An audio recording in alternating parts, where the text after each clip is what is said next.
আসসালামু আলাইকুম football fans, welcome to our channel.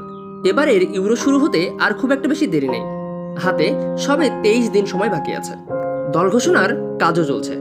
এদিকে এই আসন্ন ইউরো কাপকে সামনে রেখে রীতিমতো চমক দিয়েই দল ঘোষণা করেছে Portuguese coach Roberto Martinez.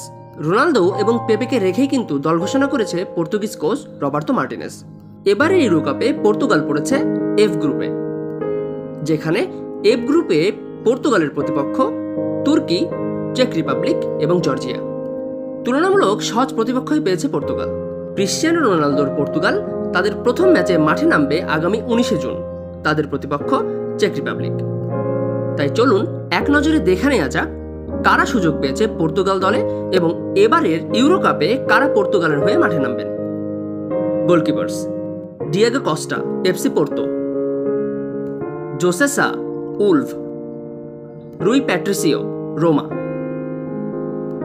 Defenders: Antonio Silva, Benfica; Danilo Pereira, Paris Saint Germain; Diogo Dalot, Manchester United; Goncalo Inacio, sporting;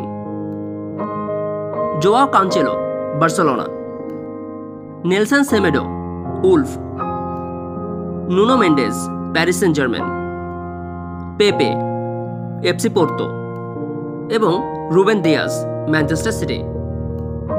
midfielders: Bruno Fernandes, Manchester United; Joao Neves, Benfica;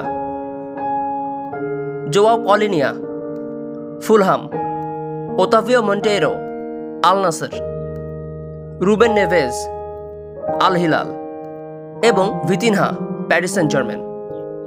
forwards: Cristiano Ronaldo, Al Nassr; Bernardo Silva, Manchester City; Diogo Jota, Liverpool; Goncalo Ramos, Paris Saint Germain; Joao Felix, Barcelona; Francisco Conceicao, FC Porto; Pedro Neto, Wolves এবং Rafael Leao, AC Milan.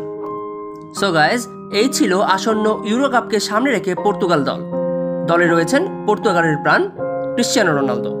বেশ strong একটা team গঠন করেছে Portuguese coach Martinez. বেশ খানিকটা strong team নিয়েই এবারে euro cup মাতাবে Portugal, এমনটাই আশা করছি। কেমন হলো এই পর্তুগাল দল জানিয়ে দেবেন কমেন্ট সেকশনে। এবার ইউরো কাপে কত দূর যাবে সেটাও কিন্তু জানিয়ে দেবেন কমেন্ট সেকশনে। ভিডিওটি ভালো লাগলে লাইক, কমেন্ট, শেয়ার করুন। চ্যানেল আপনি নতুন হলে অবশ্যই আমাদের চ্যানেলটিকে সাবস্ক্রাইব করুন। ইউরো কাপের নেক্সট আপডেট সবার আগে পেতে আমাদের চ্যানেলের সাথেই থাকুন। ধন্যবাদ।